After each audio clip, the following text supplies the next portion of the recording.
മഞ്ചേരി ചെട്ടിയങ്ങാടിയിൽ 5 പേരുടെ മരണത്തിന് കാരണമായ അപകടത്തിന്റെ ഞെട്ടലിൽ നിന്ന് നാടിനിയും മുക്തമായിട്ടില്ല. അപകടത്തിൽ മരിച്ച ഓട്ടോ ഡ്രൈവർ അബ്ദുൾ മജീദിന്റെ മകളുടെ വിവാഹം ഇന്ന് നടക്കാനിരിക്കുകയായിരുന്നു. മകൾ റിൻഷ മറിയം വിവാഹിതയാകാൻ മണിക്കൂറുകൾ മാത്രം ബാക്കി നിൽക്കുകയാണ് അബ്ദുൾ മജീദിന്റെ ജീവൻ കവർന്ന അപകടം. അതെ, ഇന്ന് രാവിലെ നടക്കാൻ നിക്കാഹ്. പക്ഷെ ഇനിയിപ്പോൾ ഈ സാഹചര്യത്തിൽ മാറ്റി വെക്കേണ്ട ഒരു അവസ്ഥയിലാണ്, വളരെ സങ്കടകരമായ ഒരു അവസ്ഥയിലാണ്. കാരണം ഞങ്ങളൊരു സഹപ്രവർത്തകനാണ് മൂപ്പര്.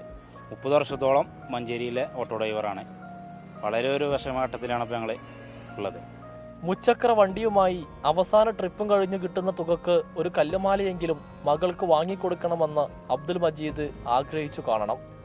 നിക്കാഹിന്റെ തിരക്കിനിടയിൽ റിൻഷ മറിയം അതിനായി കാത്തിരുന്നിട്ടുണ്ടാകും. കബറിടത്തിലേക്ക് അവസാന തരി മണ്ണ് വീഴുമ്പോഴും അബ്ദുൾ മജീദിന്റെ മനസ്സ് മുഴുവൻ തന്റെ ഏക മകളുടെ വിവാഹ പന്തലിലാകും.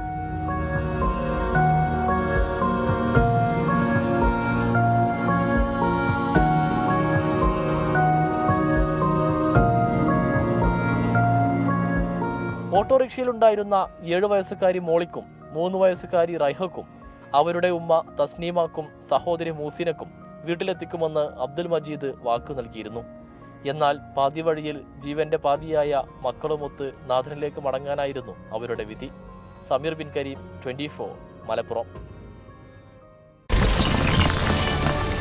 24 അഞ്ചിന്റെ വജ്രത്തിളക്കം.